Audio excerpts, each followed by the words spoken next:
Hello, I'm Annette Young, the host of the 51%, and in this week's special edition, we're in the Brittany coastal town of Lorient as we focus on women of the sea, be they sailors, explorers or working on fishing vessels.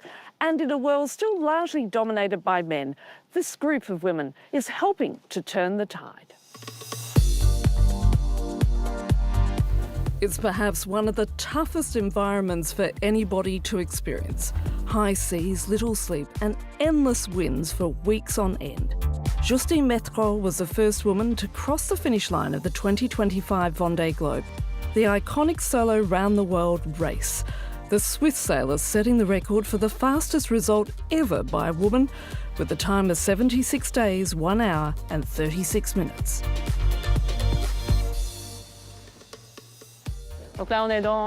We're in a hangar in Lorient.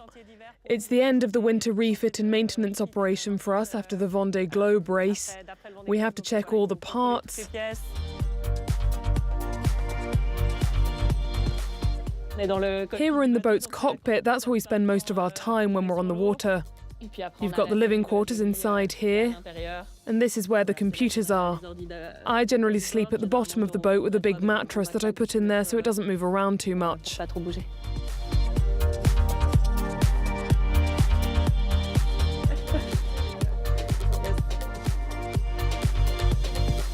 Justine, you were the first woman to cross the line at this year's Vendée Globe. How did it feel? It felt good. For sure, I didn't want only to be the first female, but just to have the best overall ranking. And yeah, I think I was pretty happy with my race. It's nice to be a little part of the history of this race and of our sport. Have you actually yourself dealt with sexism as a professional sailor? I think in my career, I've been pretty lucky because I always joined projects where I felt like I had my place and I was respected. But I know it's not the case for all the female sailors. I want to take you back to the race itself.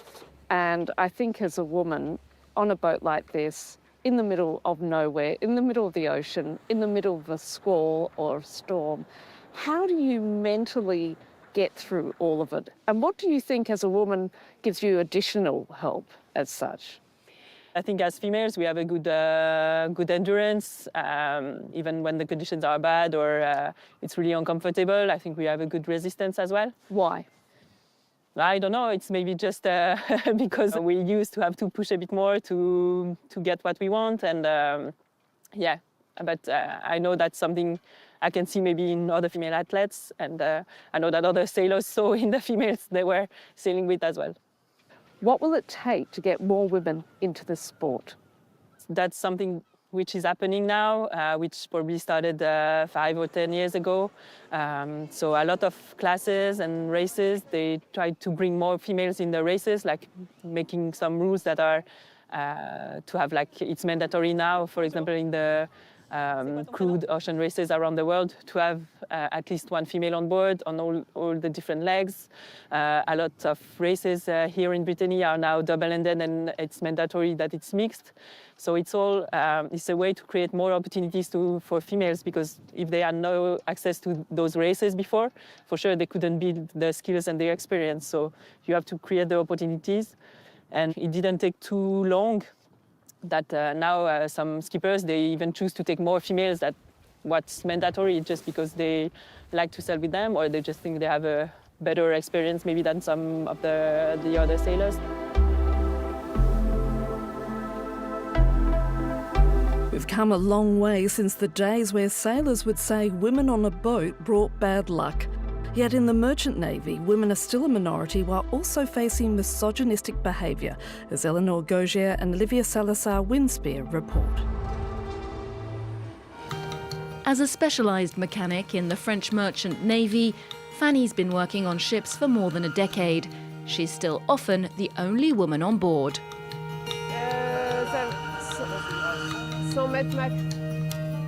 Today, she's a valued member of the team, but there have been some inappropriate comments along the way.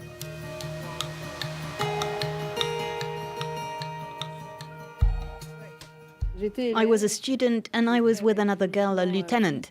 We had this captain who was totally unhinged. I think we were in overalls because we'd been working on something technical. And he said, "I'd rather see you in a maid's outfit than those overalls." She's not the only one who's had these sort of remarks, yet many women in the industry don't dare speak out, fearful of being stigmatised. I heard him say to my colleague, "So have you done her yet? My hands are still shaking." I was told you've got no business here on the ship. When I started working, they warned me, if there's a problem with the crew, you're the one who'll be chucked out. So I didn't say anything when I was assaulted. Being on board with someone who you're uncomfortable with, even threatening, well, it's really disturbing. It's unbearable because you're in this contained space where everyone eats together, where you inevitably bump into each other in the corridors, where you know where the other person's sleeping. Your only protection is the lock on your cabin. That's why it can feel like a prison. We have to protect women from the guys who are out of order. But I must say that things are fine with the rest of the guys. Now Fanny's training the next generation, and looking ahead, she believes the future will see women better represented in her sector. The more we encourage girls to study and go into technical professions, the more women we'll see in these professions. And so then there won't be so many questions about the integration of women. Once people respect a better gender balance, life on board will be much easier. In April this year, 2 officers were charged with sexual and psychological abuse in a French court. It was the first case of its kind in the French Merchant Navy, a notoriously closed world slowly opening up. A glimmer of hope, then, that there could be more equality on the horizon. Tamara Klink is far from your average 20-something. The Brazilian sailor making her first solo Atlantic crossing at the age of 24 on a boat that she says cost her the same price as a bicycle. Last year, the 28-year-old became the first woman to spend 8 months of winter in Greenland alone on her vessel. This as she sought to experience self-sufficiency amid the icebergs. Back on dry land, Tamara has been based in Lorient as she prepares for her next adventure. This is to record the sounds of the animals. In the winter, it was a real shame not to be able to capture the sound of the ice, the arrival of the whales, the ducks, etc. This is a boat part that I'm going to replace. In Greenland, there were no parts, so I had to repair things as best I could with the one that was available there. And now I have a part that's in better condition.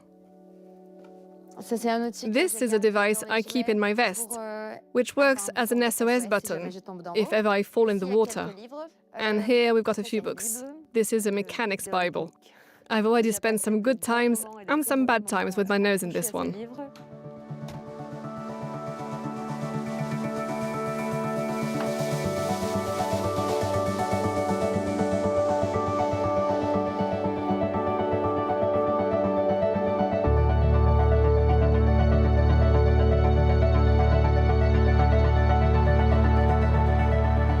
How did you cope with the solitude? I really enjoyed it. Really? So many people said it would be horrible. I prepared myself a lot. I did a lot of mental preparation for that, thinking it would be like a little bit oppressive or scary. But once I was stuck in the ice, I really enjoyed losing the references of what was fiction and what was reality. I enjoyed not being able to put words into what I was living. As time went by, I started to lose my facial expressions. I was happy, but I didn't need to smile. I just knew it. And there was no one to whom I could smile or no one to whom I could cry. So I would just like have the same face all the time. And I noticed that when I was trying to take pictures of myself, that I had like forgot which muscles I should move to make a smile. That I had to learn it again when I came back. Your dad was a famous Brazilian sailor, but I'm interested to know what your mother thought of all of this. What did she tell you when you explained to her that you were going to go off on an expedition to Greenland? She was very afraid. When I said I wanted to be a sailor, she said that I should first finish real studies to have a real profession. She did not believe I could be a sailor. And when I started to plan the trip to Greenland, I did not tell everything because she would be too afraid. But there are not many girls or women doing what you do. So how do you get more of them interested and involved in becoming an adventurer? I think there are more and more girls doing that. When I went to Greenland, I did not have any example. But this year, I received messages from 3 girls from different parts of the world saying they want to do the same, which is very nice. I think we have to be very careful not to become inaccessible when we talk and when we share our trips. It's important also to share the mistakes and the moments in which we have fear. So by sharing the stories, we can open the imagination for other people to be able to believe it's possible. When I went to Greenland, I had no references of women that had done that before. We have to be careful not to become an exception. Sometimes journalists can put us in this place of the exception, but if we accept to have this place, then we are creating a barrier for other girls to be able to believe they can also do that.